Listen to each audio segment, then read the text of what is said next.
Hello, Void. It's been a while, hasn't it? Phoebe Rizzo back.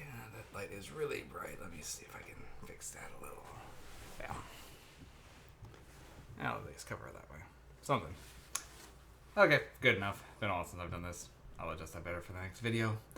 So, it's been out of this for a little while. My backlog, it's just been so daunting that I just hadn't gotten around to recording. So, I kept putting it off. Then I figure I do it at night, I get tired. Well, it's coming up on October, and I would like to at least not be so far behind, so I'm going to try to gun a bunch of these as quick as I can. So, away we go. So, a lot of these were watched months ago, so I apologize for any shoddiness in my memory.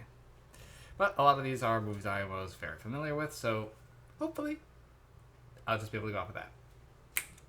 So, first off is another of my Godzilla Fest that I've been working through. Godzilla vs. Megalon. 1973, and this one is not usually a fan favorite. So this is one I had on VHS when I was a kid, and I watched it a lot. Because one, as I said before, Gigan's one of my favorites, and well, he was in this one. And also the Jaguar character, which is rather divisive. As a kid, I had no problem with. I barely registered him. I was more concerned about Godzilla, and Megalon, and Gigan.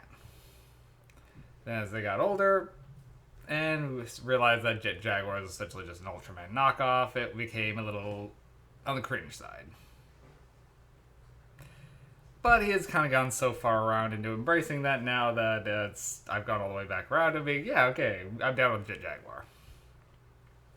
Okay, so, plot. Okay, so some undersea some bombing has caused some earthquakes, which is creating a bit of a problem for an undersea kingdom of Seatopia. Now, the Seatopians are a little bit angry about this, so they decide to enact a plan to send their guardian god, Megalon, to the surface to punish them. But Megalon's going to need a little help, because apparently Megalon ain't the brightest bug around, so they go to get a robot to guide him. So, they steal the robot, Jet Jaguar, from a father inventor, his son, and the guy who's clearly not this guy's boyfriend. They just have some chemistry. I'm just sure something's going on there.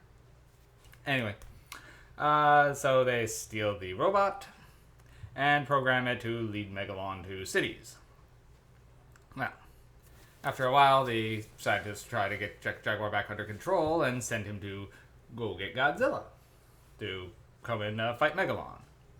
And Jet Jaguar then decides to go above and beyond and reprograms himself to grow giant.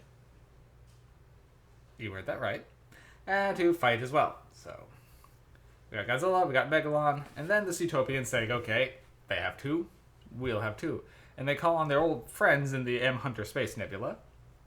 How an undersea kingdom is in touch with space aliens. Space cockroaches. I don't know. There's no explanation there. To borrow Gigan, so there we come. And Gigan does his thing, but this time around I was noticing a lot of his scenes definitely are quick shots of stock footage from Godzilla vs. Gigan. Oh boy. So, yeah.